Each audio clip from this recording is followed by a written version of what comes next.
नाज़रीन, 1 नवंबर जश्न आज़ादी गिलगित बल्तिस्तान के सिलसिले में इस तौर भर में तकरीबात का सिलसिला जारी है। इस सिलसिले में कोरिकोट में यौम आज़ादी गिलगित बल्तिस्तान के सिलसिले में एक म्यूजिकल प्रोग्राम का इनेकाद किया गया। शहरियों ने लोकल धुनों पर रक्स करके यौम आज़ादी गिलगित बल्तिस्तान मनाया। इस तौर से हमारे नुमाइंदे सुभान सुहेल से मज़ीद तफसीलात मालूम कर लेते हैं। सुभान, बताइएगा। जी बिल्कुल, आज हम मौजूद हैं गिलगित बल्तिस्तान का तारीखी ज़िला एस्तोर के अंदर हम मौजूद हैं। 1 नवंबर गिलगित बल्तिस्तान की आज़ादी का दिन है। इस सिलसिले में आज ज़िला एस्तोर गोरीकोट में जश्न 1 नवंबर के हवाले से एक तकरीब का इनेकाद किया गया। इस सिलसिले में उस तकरीब के मेहमान खुसूसी जो थे साबिक चीफ इंजीनियर वज़ीर ताजवर साहब थे।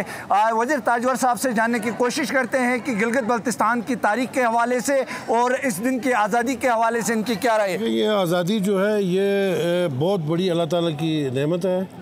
ये हमारा 74वां यौम आज़ादी है गिलगित बल्तिस्तान का। पाकिस्तान 14 अगस्त को आज़ाद हुआ था, उसका अभी 74 था।